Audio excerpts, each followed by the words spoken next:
बहुत समय पहले की बात है। रुद्रगढ़ नामक राज्य के राजा अजय सेन अपने साहस और चतुराई के लिए प्रसिद्ध थे, लेकिन उनका महल एक रहस्य के लिए भी जाना जाता था।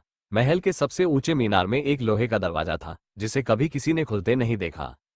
एक दिन राजा ने दरबार में घोषणा की, जो कोई उस लोहे के दरवाजे का रहस्य सुलझाएगा, उसे मैं अपना उत्तराधिकारी घोषित करूंगा। ये सुनकर पूरे राज्य में हलचल मच गई।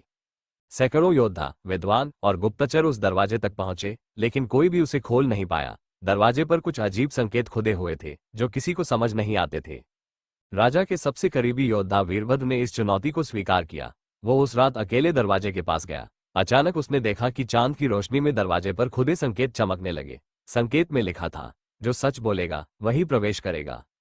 वीरभद्र को समझ नहीं आया कि इसका क्या मतलब है। वह दरवाजे को छूने ही वाला था कि पीछे से किसी के कदमों की आवाज आई। उसने मुड़कर देखा तो राजा अजय सेन खुद वहां खड़े थे। राजा ने कहा, वीरभद्र, तुमने सही समय पर सही सवाल किया है, लेकिन क्या तुम सच बोलने की हिम्मत रखते हो? वीरभद्र ने साहसपूर्वक जवाब दिया, महाराज, मैं सच बोलूंगा।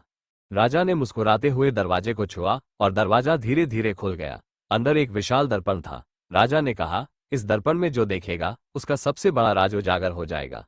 क्या तुम इसके सामने खड़े होने का साहस रखते हो? वीरभद्र ने हिम्मत दिखाते हुए दर्पण के सामने खड़े हो गए। दर्पण में उसने देखा कि राजा अजय सेन ने अपने ही बड़े भाई को धोखे से मारा था और इस मीनार में उसकी यादें छिपा दी थी।